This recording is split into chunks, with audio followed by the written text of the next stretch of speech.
తిరుపతి సంస్కృత యూనివర్సిటీలో ఒక ఆడపిల్ల మీదన జరిగిన అత్యాచారం ఆపై బెదిరింపు వ్యవహారం ఇప్పుడు పార్లమెంట్లోనే ప్రస్తావనకు వచ్చింది. స్వయంగా తిరుపతి ఎంపీనే గురుమూర్తే ఈ ప్రస్తావన తీసుకొచ్చారు. జాతీయ సంస్కృత విద్యాలయంలో అది ఎందుకంటే అది నేషనల్ యూనివర్సిటీ, సెంట్రల్ యూనివర్సిటీ అన్నమాట. చోటు చేసుకున్న లైంగిక వేధింపులు, బ్లాక్మెయిల్, డ్రగ్స్ ఘటనలను కేంద్రం దృష్టికి తీసుకొస్తున్నామంటూ అడ్జర్న్మెంట్ మోషన్ ఇచ్చారు. బీఈడీ మొదటి సంవత్సరం చదువుతున్న దళిత విద్యార్థిని అదే యూనివర్సిటీలో పనిచేస్తున్న అసిస్టెంట్ ప్రొఫెసర్ లైంగికంగా వేధించారు. వ్యక్తిగత ఫోటోలు, వీడియోలను అడ్డు పెట్టుకుని బెదిరించారు. ఇది అత్యంత హేయం అంటూ ఆగ్రహం వ్యక్తం చేశారు.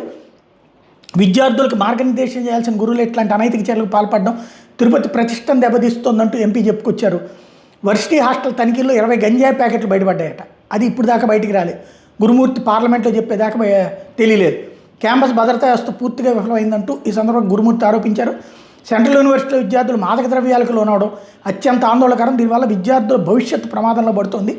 బాలికలు మరియు వెనుకబడిన వర్గాల విద్యార్థులు రక్షణ లేకపోవడం అత్యంత బాధాకరం.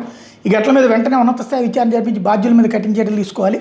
క్యాంపస్ భద్రతను బలోపేతం చేసి డ్రగ్ ఫ్రీ వాతావరణం ఏర్పరచాలంటూ ఈ సందర్భంగా కేంద్ర ప్రభుత్వాన్ని కోరడం అన్నటువంటిది key point.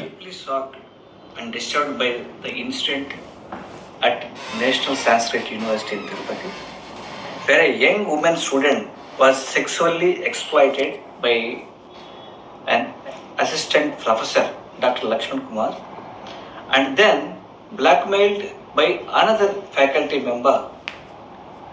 This is not just a crime against one student. It is an attack on dignity, safety, and humanity. I strongly condemn this disgusting behavior and demand immediate strict action against everyone who is involved in this case. ఇది ఆయన చెప్పుకొచ్చినటువంటిది. మరి కేంద్రం ఏం చేస్తుందో చూడాలా.